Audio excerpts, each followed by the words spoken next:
again, you guys. What a difference a couple of weeks makes, huh?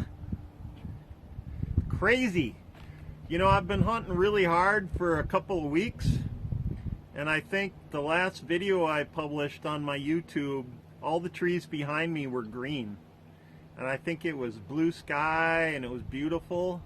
And now look, all the cottonwoods and aspen have turned yellow, and we've had we're having a brief little sunburst here, but looking out at the Homer Spit behind me and the Kenai Mountains across the bay, we have had a lot of really crazy weather the last couple weeks.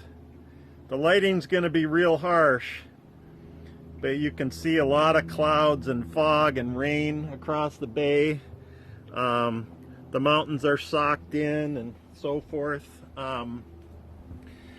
I was cracking out YouTube videos, you know, 1, 2, 3 a week even for a little bit, but then I went on hunting vacations, and I've been mountain goat hunting, I've been moose hunting, I've had numerous friends come to visit, and we've shot, I think, at least 6 or 7 black bears across the bay and in this area.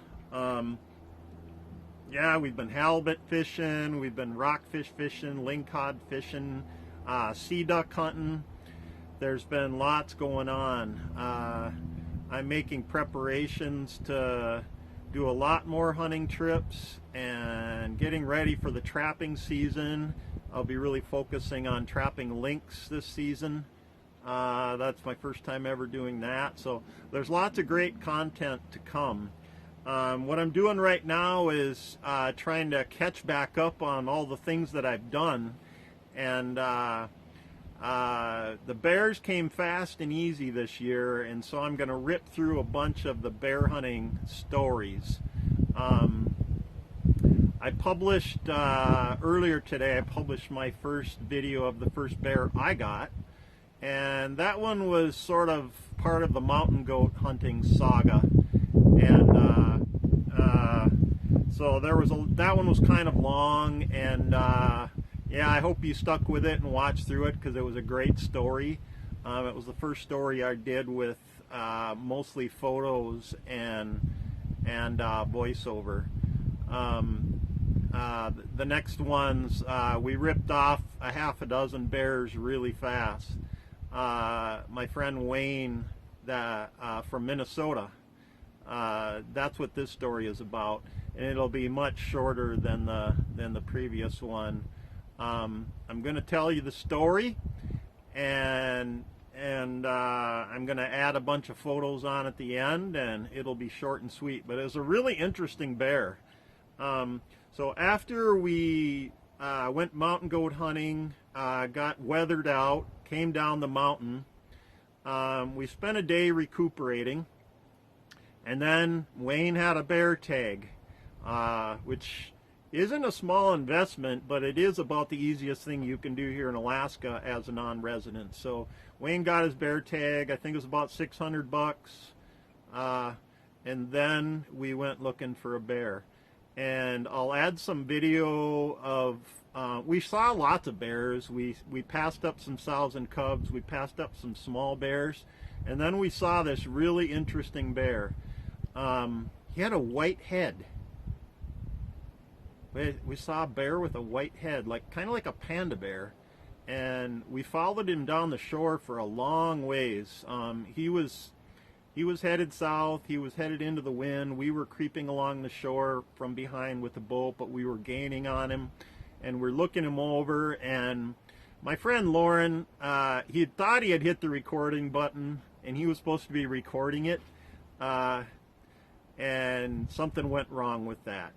It happens to the best of us. So I thought we were going to have this whole thing on video, the hunt on video, like they do in the TV shows, you know. And in this case, again, here we are, three older guys doing our best, and we've got mostly pictures. So we creeping up along behind this bear, and the closer we got, the bigger it was. and Wayne was undecided at first because he had a lot of time to hunt. But then as he moved forward and got closer and closer, we saw that it had a white head, and we saw that it was big, and he's like, I'm getting that thing, I'm taking that thing, you know. So we moved in for the shot, and I'm going to end this video here, and I'm going to tell you how the rest of the story goes with all the photos that we took, and some voiceover over the top of that. So hope you enjoy. Look at the pretty fall here, huh? All right, enjoy the bear story. So here's Wayne on the left, and he's the shooter with the 6.5 Creedmoore this time. And Lauren is on the right, adding support. Here's the gun, Christensen arms, and a high-end Vortex scope. And what a lot of people would say is maybe not enough for black bear, but after you see a whole bunch of my videos, you're going to beg to differ.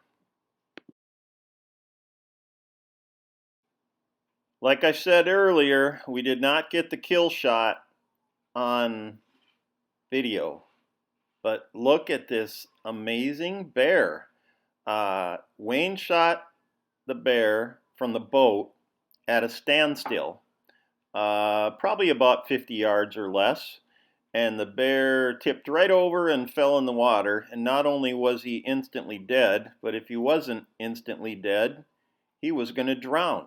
But there he is in the water, and he's got a white head. We are going to put the boat on the shoreline with the tide coming in, and we're going to investigate right now. What's crazy is that once we get to looking at this bear, we realize that there's no houses around. There isn't a house for miles, but these guys travel long ways, and somewhere along the way, this crazy bear had stuck his head in a can of white paint. He's not a panda bear. He's not got any special hair markings. He's just got paint all over his head, and some on his paws, and some in his on his chest, and so forth. But nevertheless, the more we look at this bear, the more we realize he's over 300 pounds. It takes all three of us to move him around and get him on this rock where we can get a good picture.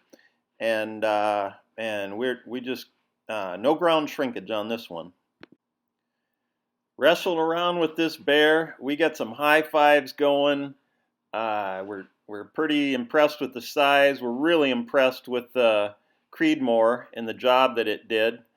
And we're about to get this thing in the boat and get moving toward home. We got work to do. Here's the scene of the crime from a little farther off. The boat's right nearby.